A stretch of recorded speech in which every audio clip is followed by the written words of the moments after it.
Почитувани, уште еден скандал на власта на Мицкоски и ДПМН, уште едно скандалозно ухлебување и груба партизација на АЕК.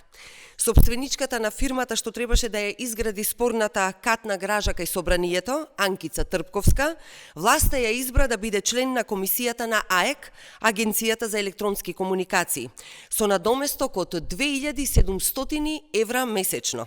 Ухлебувањето на Трпковска е спорно од повеќе аспекти.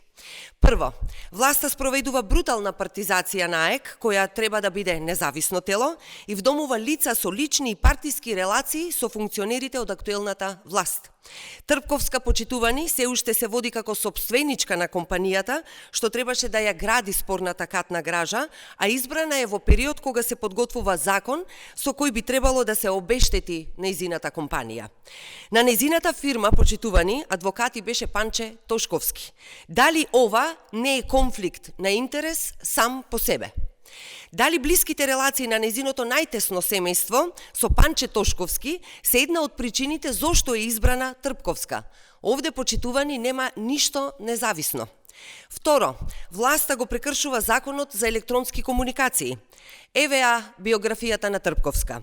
Навела дека пред неколку години завршила високо образование по јавна администрација и дека се стекнала со магистер по правни науки. Што значи нема посебни познавања од областа на електронските комуникации. Освен ако власта смета дека познавање од областа на електронските комуникации е користење на интернет и Word, како што самата Трпковска навела во нејзината биографија. Во член 17 од Законот за електронски комуникации јасно се дефинирани условите.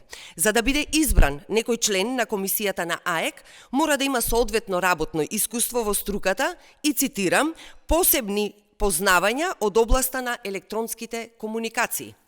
Тоа, почитувани, не е случај со Трпковска и СДСМ изразува сомнеш дали таа воопшто ги исполнува условите и основните критериуми. Станува збор за целосно некомпетентен човек, без познавање на електронските комуникации, едноставно несоодветен за оваа позиција. ДПМН и Мицкоски едно ветуваа пред изборите, сега друго прават. Не само во АЕК, партизација со некомпетентни луѓе, ДПМН спроведува и во Агенцијата за разузнавање, во Министерството за внатрешни работи, по министерствата, институциите, насекаде. Со партизација и ухлебување на блиски до власта, Мицкоски и ДПМН ги осакатуваат институциите. Или до ова дереđe и дојде на работата, или мотивите се сите сделки на власта, понатаму во делот на телекомуникациите да бидат под партиска контрола на ДПМН во АЕК. Бараме повлекување на оваа одлука на владата и мнозинството, а Државната комисија за спречување корупција да отвори предмет по допрен глас. Ви благодарам.